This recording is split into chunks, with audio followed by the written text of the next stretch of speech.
윤석열 정부 초대 법무부 장관의 한동훈 사법연수원 부원장이 지명되면서 법조계가 술렁이고 있습니다. 또 민주당이 추진하고 있는 검찰의 수사권 폐지 법안에는 어떤 영향을 미칠지 장윤미 변호사와 관련 내용을 짚어보겠습니다. 어서 오십시오. 네, 안녕하세요.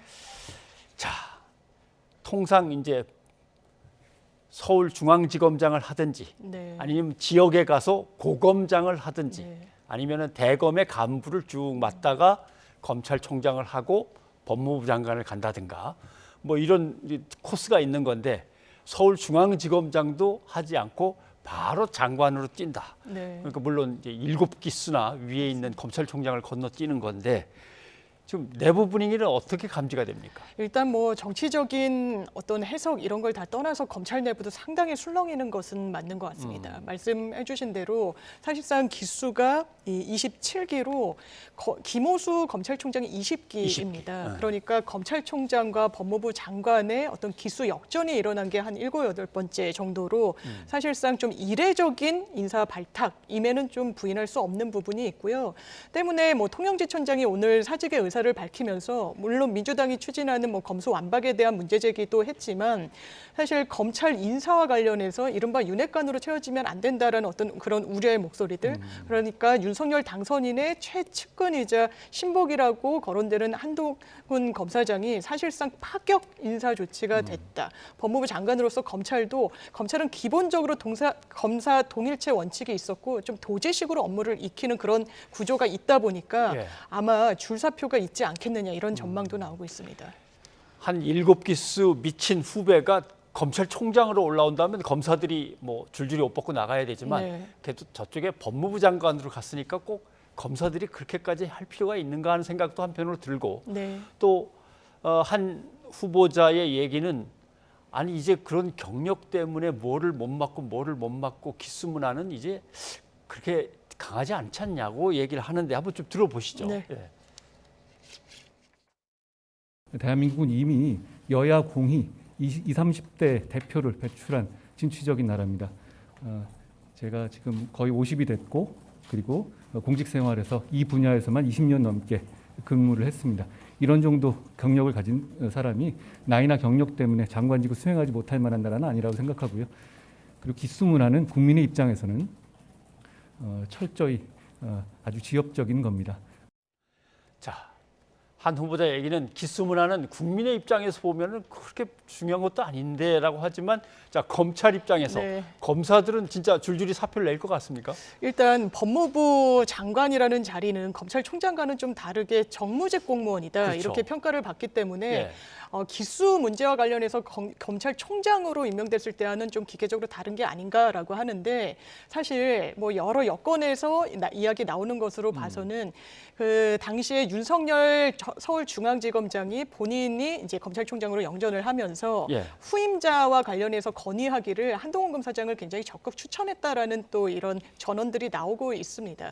그렇다면 뭔가 굉장히 능력을 높이 평가했다라고 볼 수 있는 부분도 있지만 이 윤석열 당선인으로서는 본인이 직접 겪어보고 실제로 검증을 한 이 능력이란 게 본인 기준에서 부합했을 때 이 기수 파괴를 좀 단행하는구나라고 보여지는 부분도 있고 이런 부분이 물론 순기능과 또 뭐 안 좋은 부분이 양존하겠지만 이 부분과 관련해서는 그렇다면 이 다른 검사들은 일선에서 어떻게 평가를 할 것인가 이른바 특수통 그리고 재벌을 겨냥하고 전 정권 그리고 권력을 겨냥했던 수사에 있어서는 탁월하지만 이렇다면 정무직 공무원 자리인 법무부 장관으로 가서 국회와의 또 협치도 이뤄내야 되는 부분이 있고 인사에 대해서도 사실 공정 중립성을 좀 담보해야 되는 그런 엄중한 책임을 맡고 있는 상황에서 적절한 인사냐에 대한 어떤 물음표가 제기되고 있고 특히 민주당이 이 부분에 대해서 문제 제기를 많이 하는 것 같습니다.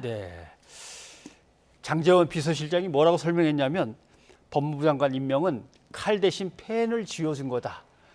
이렇게 얘기하면 좀 이렇게 뭐랄까요, 그 날카로움이 이렇게 좀 수그러드는 걸로 본인은 인식했는지 모르는데 우리 같은 사람들은 펜이 더 무섭고 또 하나.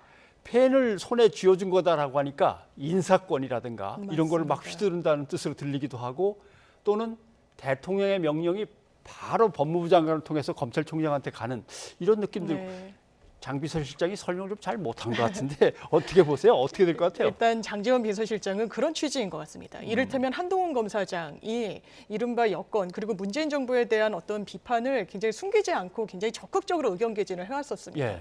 그런데 일선 수사를 담당하는 이를테면 서울중앙지검으로 가던가 아니면 뭐 수원지검장 이야기도 나왔었는데 수원지검은 이른바 대장동과 관련해서 수사를 할 수 있는 그렇죠. 그런 관할을 갖고 있는 기관 아니겠습니까? 그렇다면 오히려 더 오해를 살 수 있으니 이 어떤 정무 그리고 검찰 행정, 뭐 출입국 관리나 교정 행정 업무를 담당하는 법무부 장관으로 간다는 건 이를테면 수사 일선에서는 빠지는 부분이다. 그렇다면 칼 대신 어떤 펜을 쥐어줬기 때문에 정권을 겨냥한 수사를 할지 이런 부분에 대해서는 의심을 가질 필요가 없다라는 취지로 설명을 한 것 같습니다. 다만 법무부 장관이란 건 검찰 업무와 관련해서 보자면 인사권을 행사할 수 있는 부분이 있습니다. 그렇다면 이 전 정권을 향한 수사와 관련해서 어떤 검사들을 어떻게 배치하는지 인력을 보강할지 이런 부분과 관련해서는 본인이 책임을 지는 그런 지위에 있다 보니까 수사가 과연 공정 중립적으로 이루어질 수 있을 것인가 국민들이 앞으로 지켜보실 것 같고 오히려 또 김건희 여사와 관련된 수사도 지금 계류 중인 부분이 있어서 이런 부분을 어떻게 또 처리할지 여부가 한동훈 검사장이 법무부 장관이 된다면 또 지켜볼 하나의 잣대가 될 것 같습니다. 민주당은 아마 이런 시각도 있는 것 같아요. 예를 들어서 법을 만들어서 검찰이 갖고 있는 수사권을 갖다 전부 다 회수해서 다른 기관한테 넘겨줬다. 그러면 이제 검찰이 수사를 못하겠지 했는데 법무부 장관은 상설특검을 또 운영할 수 있으니까 그럼 상설특검으로 지난 정권에 대한 이런저런 것들을 뒤져본다든가 그럼 이게 뭐냐? 결국은 다 노림수가 있는 거 아니냐? 민주당의 걱정은 이거 같은데 이게 현실성이 있는 얘기입니까? 현실성이 저는 있다라고 봅니다. 처음 임명이 돼서 기자들과의 질의응답을 갖는 과정 중에서도 기자들이 그런 부분을 좀 많이 물어봤습니다. 윤석열 당선인과의 굉장히 친밀한 관계 플러스 정치적인 어떤 편향에 대한 우려가 있는 부분 어떻게 할 것이냐라고 하면서 이른바 대장동 특검, 대장동 수사와 관련한 입장을 물었더니 그 부분은 현 상황에서 경솔하게 답변할 수 없다라고 좀 조심스럽게 언급을 했지만 수사를 안 하겠다든지 염려 말라는 취지의 답변은 하지 않아서 그 가능성을 닫아놓진 최소한 않았습니다. 그렇다면 법무부 장관이 실제로 됐을 때 본인이 행사할 수 있는 권한 중에 상설특검을 직권으로 발동해서 진행될 수 있도록 하는 권한이 있습니다. 물론 단서가 붙긴 합니다. 국회에서 제대로 논의가 이루어지지 않고 어떤 정치적인 중립성과 관련해서 검사가 수사를 하게 됐을 때 좀 국민적인 신뢰를 얻기 어려운 그런 사건에 한해서 법무부 장관이 할 수 있다라고 하지만 이런 단서 자체가 비교적 좀 추상적인 부분이 있어서 실제로 상설특검을 발동한다면 이것이 뭐 정부나 권력을 향한 수사로 좀 펼쳐질 가능성은 있다. 그렇기 때문에 사실 국민의힘 내부에서도 이재호 상임고문 같은 경우에는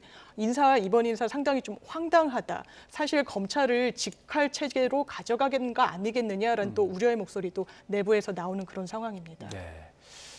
사실은 그동안은 통상 검찰 출신, 어떨 땐 뭐 검찰 출신이 아니고 일반 법조계에서 간 수도 있습니다만은 민정수석으로 가서 청와대에서 민정수석이 검찰을 갖다가 단속하기도 하고 대통령의 뜻을 전달하기도 하고 또는 법무부 장관을 통해서 뭐 연락을 갖다 주고받고 해서 민정수석, 법무부 장관, 검찰총장 이렇게 이제 서로 견제도 하면서 맞물려 돌아갔는데 민정수석은 이제 없앤다고 하니까 없어지는 거고 검찰총장과 법무부 장관, 대통령이 남는데 대통령과 법무부 장관이 워낙 일체화돼 있다면 야 이거 검찰이 법무부 장관의 지위를 막 받는 거 아닌가? 한 후보자는 수사 지휘권은 내가 안 쓴다라고 하지만 수사 지휘권을 안 쓰더라도 지휘는 하게 되는 거 아닌가 이런 이제 걱정들이 있거든요. 그렇습니다. 사실 윤석열 당선인이 대선 국면에서 본인은 법무부 장관은 정치인으로 기용하지 않겠다라고 했습니다. 네. 그 취지는 사실 쉽게 공감되는 부분이 있습니다. 문재인 정부에서 정치인 출신의 법무부 장관을 이제 임명을 하면서 사실상 굉장히 많은 또 분란을 일으켰던 부분이 있고 그 부분을 국민의힘 측에서 굉장히 좀 공격을 하기도 했었습니다. 그렇다면 최소한 검찰 수사와 관련해서 검찰총장을 수사 지휘할 수 있는 직책인 법무부 장관은 비정치인, 좀 무색무취하고 공정성을 담보할 수 있는 인물로 임명하겠다는 취지로 읽혔었는데 실제로 한동훈 검사장은 검찰 출신이긴 하지만 어떤 뭐 정치적인 중립성을 완전히 담보하는 인물로 평가하기는 좀 어려워 보입니다. 그렇기 때문에 또 윤석열 당선인과의 관계, 특히 관련 행정소송이 있었습니다. 윤석열 당선인이 징계 2개월 6개월을 받았을 때 부당하다라고 행정소송에서 다투는 과정에서 재판부가 한동훈 검사장 감찰 사건을 무마한 부분은 상당히 좀 좋지 않다라는 취지로 판결을 하면서 징계 2개월은 가볍다라고 또 설시한 부분도 있었습니다. 네. 이렇게 일체화되어 있고 특수관계인 관계를 좀 상정해봤을 때 수사지휘권을 행사하지 않는다라고 해서 그것이 좀 공정성을 담보할 수 있는 하나의 수단이 될 것인지 그 부분은 좀 지켜봐야 될 것 같습니다. 네.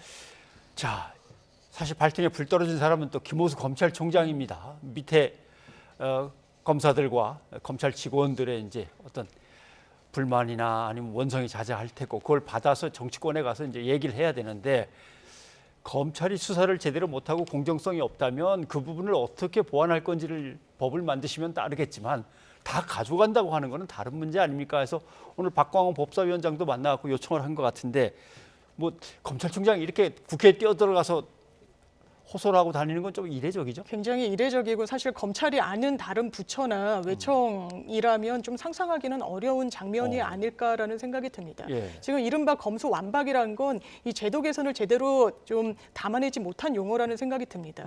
지금도 이 실무에서는 6대 범죄를 검찰이 하고 나머지를 경찰이 하고 있지만 실제로 경찰의 고소장을 접수했을 때 검찰이 지속해서 수사 보완을 하도록 조치를 하고 있습니다. 예. 그게 이제 기록이 핑퐁으로 왔다 갔다 하면서 시간이 걸린다고 하지만 이른바 검수완박이라는 말이 좀 뜻하는 것처럼 검찰의 손발을 완전히 묶는 그런 것은 아니라고 보는 것이 맞습니다. 그렇기 때문에 이 개정 움직임을 언급하는 민주당 의원들도 이 수사 보완 요구는 계속 하기 때문에 견제가 외부적으로 가능하다라고 이야기를 하고 있고 현재도 검찰 그렇다면 얼마나 빨리 신속하게 일반 사건을 처리하는지에 대해서는 좀 짚고 넘어갈 부분이 있습니다. 검사 수는 법정돼 있기 때문에 2,000명 정도에 불과합니다. 한 검사가 이 처리하는 사건 수가 한 달에 한 300건 정도라고 합니다. 300건. 예, 거의 제대로 들여다보지 못하는 것은 이 검찰 수를 더는 늘리기 어려운 또 이런 구조적인 한계가 있고 이런 상황 속에서 수사 기소를 좀 분담해서 가져가는 부분이 완전히 뭐 완박이라고 표현할 정도의 조치인지에 대해서는 좀 의문이 제기되는 부분이 있습니다. 네, 300건. 수사 기록 한 건 읽으려면 책 몇 권 분량은 될 텐데 네. 300건을 검사 1인이 그래서 기소하고 공판 진행만 남고 네. 수사권이 없어지면은 검사가 뭐 절반 넘게는 필요 없겠네 했더니 그게 전혀 아니군요. 네, 왜냐하면 기소를 하기 위해서라도 이 기록 검토는 필요한 부분이 있고 공소유지라는 것도 현재는 사실상 굉장히 기계적으로 이루어집니다. 네. 공판 검사가 사건의 실질과 실체적인 사실관계를 제대로 인지 못하고 이 유지하는 경우가 상당히 많기 때문에 이 부분을 좀 내실화하기 위해서라도 검찰 수를 그대로 두고 어떤 공소유지에 집중하도록 구조 개편을 논의하는 과정은 좀 필요한 부분이 있어 보입니다. 네. 이거는 좀 확인을 해야 될 것 같습니다. 헌법 12조 3항이죠. 네. 사람을 체포해서 구금시켜가지고 구속을 해서 유치하거나 아니면은 압수수색을 할 때는 반드시 검사를 통해서 법원에 영장을 받아다가 해라. 이거는 검사를 통해서만 할 수 있다. 네. 라고 하는 것이 검찰이 반드시 수사를 해야 된다라고 하는 해석이 가능한 겁니까? 사실 그 부분에 대해서는 좀 다툼이 있어 보입니다. 김호수 검찰총장은 헌법 12조와 16조에 영장을 청구할 수 있는 권한이 검사로만 한정되도록 규정돼 있는 것은 영장 청구는 기본적으로 수사가 전제되어야 청구하는 것이기 때문에 예. 수사권이 검찰에 있다라는 그런 내용이다라고 주장을 하고 있는 것이고 윤호중 원내대표 같은 경우에는 그렇지 않고 그 문헌에 집정해서 영장 청구권의 행사 주체가 검사라고 해서 수사 주체가 곧장 검사라고 보기엔 어렵다라고 어렵다. 하는데 이 문헌만 뜯어놓고 본다면 사실 영장 청구의 권한이 검사에 있다라고 보는 게 맞는 것 같습니다. 그리고 실무에서도 실제로 검찰 수는 굉장히 적은 반면에 경찰 인력은 많아서 및 어떤 수사는 경찰이 좀 키를 쥐고 진행하다가 그렇지만 검찰이 영장 신청이 주체로 돼 있기 때문에 영장 청구와 관련해서 신청을 검찰에 하고 검찰이 법원에 청구를 하는 그런 구조로 네. 가져가는 부분이 있어서 이 부분은 좀 양자가 또 약간씩 맞는 의미도 있지만 문헌을 보고 어떤 다툼이 있을 때 그 맥락을 짚어본다면 사실 영장 청구의 주체라고 해서 수사를 반드시 갖는 그 전제가 깔려 있다라고 보기는 좀 어려워 보이는 예. 측면이 있습니다. 검사의 신청에 의해서 법관이 발부하는데 검사만 신청할 수 있는데 그러면 결국 수사의 주체는 검사만 할 수 있는 거 아니냐? 네, 뭐 이렇게 그렇습니다. 뜻이 확대될 수도 있는데 그럴 것 같진 않다. 네. 문헌만 갖고 따진다면. 예, 알겠습니다. 오늘 여기까지 듣겠습니다. 장 변호사님 고맙습니다. 네, 감사합니다.